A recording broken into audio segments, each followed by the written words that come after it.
안녕하세요. 만약 인공지능이 우리 무릎 건강의 미래를 미리 알려줄 수 있다면 어떨까요? 오늘 바로 이 흥미로운 주제를 한번 깊게 파고들어 보겠습니다. 바로 시작하죠. 자, 이 숫자부터 한번 보실까요? 3억 6,500만. 이게 바로 지금 이 순간 전 세계에서 무릎 골관절염으로 고통받는 사람들의 숫자입니다. 정말 어마어마하죠. 그렇다면 핵심 질문은 바로 이겁니다. 과연 컴퓨터가 이 수많은 사람들의 미래를, 그러니까 무릎 건강이 앞으로 어떻게 될지를 예측할 수 있을까요? 오늘 그 가능성을 한번 들여다보겠습니다. 네, 먼저 이 문제가 얼마나 거대한지 그 스케일부터 한번 체감해 보시죠. 이건 그냥 몇몇 사람의 이야기가 아니라 정말 전 세계적인 과제거든요. 지금 보시는 것처럼 이건 그냥 현재 진행형이 아니에요. 앞으로가 더 문제라는 거죠. 지금도 3억 6,500만 명인데 2050년이 되면 거의 2배 가까이 들어서 6억 4,200만 명에 이를 거라고 합니다. 이건 정말 시급한 공중보건 문제라고 할 수 있겠죠. 자, 그럼 이제 좀 희망적인 쪽으로 가볼까요? 바로 기계학습, 즉 AI가 어떻게 이 거대한 문제에 대한 해결책, 미래를 보는 수정 구슬 같은 역할을 할 수 있다는 얘기입니다. 앞으로 나올 차트를 보려면 이걸 알아야 하는데요. C 지수라고. 어렵게 생각하실 거 전혀 없고요. 그냥 AI의 성적표다. 1점에 가까울수록 참 잘했어요. 도장 받은 거다. 이렇게만 생각하시면 됩니다. 간단하죠? 자, 여기가 진짜 재밌는 부분입니다. 결과를 딱 보니까 AI가 그냥 엑스레이나 환자의 기본 정보만 볼 때보다 이 MRI 데이터, 그러니까 연골이나 조직 속을 아주 자세히 들여다봤을 때 예측 정확도가 0.798까지 확 올라가는 거예요. 더 깊이 볼수록 미래가 더 선명해진다는 거죠. 근데 이게 끝이 아니었습니다. 연구진들은 생각했죠? 만약에 이 데이터들을 하나로 합치면 어떨까? 그 결과는 상상 이상이었습니다. 그리고 바로 이겁니다. 제일 정확했던 MRI 데이터에다가 환자의 나이나 체중 같은 기본 정보를 살짝 더해줬더니 정확도가 0.866으로 최고점을 찍었어요. 이게 바로 데이터끼리의 시너지, 협력의 힘을 제대로 보여주는 결과라고 할 수 있습니다. 자, 지금까지는 정말 장밋빛 미래를 본 것 같죠? 하지만 이제 좀 냉정하게 현실을 들여다볼 시간입니다. 왜 이 좋은 기술이 아직 우리 동네 병원에는 없는 걸까요?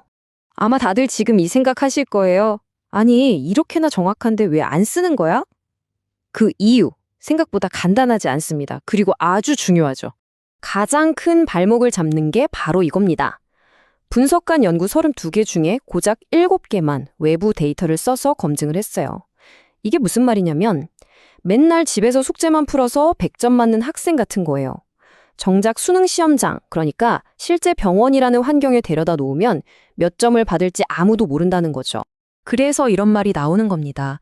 연구실 안에서만 잘 돌아가는 모델은 사실상 현실 세계에서는 아무 의미가 없는 모델일 수 있다는 거죠. 이래서 외부 검증이 의료 AI에서는 정말 중요한 겁니다. 문제는 또 있어요. 첫째, 연구마다 병이 나빠졌다고 판단하는 기준이 다 달라요. 누구는 1cm를 자로 재고 누구는 1인치를 기준으로 재는 셈이죠. 둘째, 연구 과정 자체에 편향, 그러니까 오류가 생길 위험이 꽤 많았고요. 그리고 마지막으로 이게 정말 치명적인데 데이터의 90% 이상이 딱 한 군데서 나왔다는 거예요. 이게 무슨 뜻이겠어요? 이 모델이 다른 나라, 다른 인종의 사람들에게도 똑같이 잘 작동할 거라고 아무도 장담 못한다는 겁니다. 자, 그럼 이제 어떻게 할까요? 이 문제들을 풀고 이 멋진 기술을 연구실 밖으로 꺼내올 방법은 없을까요? 다행히 연구진들이 아주 명확한 로드맵을 그려놨습니다. 해결책은 아주 명확한 4단계로 제시됩니다. 첫째, 기준부터 통일하는 거예요. 정의 표준화, 모두가 같은 자를 써야죠. 둘째, 외부 검증, 실전 테스트를 꼭 거쳐야 하고요. 셋째, 이원화 전략, 간단한 데이터는 간단한 모델로, 복잡한 MRI 이미지는 최첨단 딥러닝으로 아주 효율적으로 접근하는 겁니다. 그리고 마지막, 가장 필요한 곳부터 차근차근 도입하는 시장 진입 전략.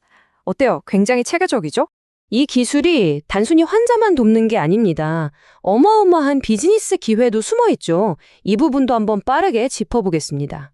크게 세 가지 길이 보여요. 병원에 직접 정밀 예측 시스템을 판매하는 B2B 모델, 환자들이 직접 엑스레이 사진으로 자기 상태를 관리하는 앱을 만드는 B2C, 그리고 아예 정부랑 손잡고 국가 단위의 거대한 고위험군 선별 프로그램을 만드는 B2G까지 정말 다양하죠.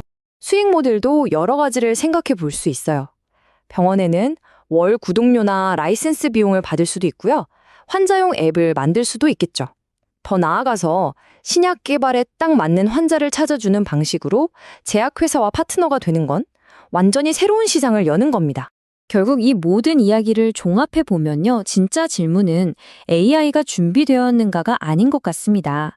어쩌면 진짜 질문은 바로 이거 아닐까요? 수억 명의 미래가 걸린 이 기술을 제대로 사용하기 위해 우리 인간들이 먼저 데이터 기준을 통일하고 엄격히 검증하고 올바른 전략을 세울 준비가 되었는가? 기술의 발전보다 그걸 사용하는 우리의 지혜가 더 중요해지는 시점인 거죠.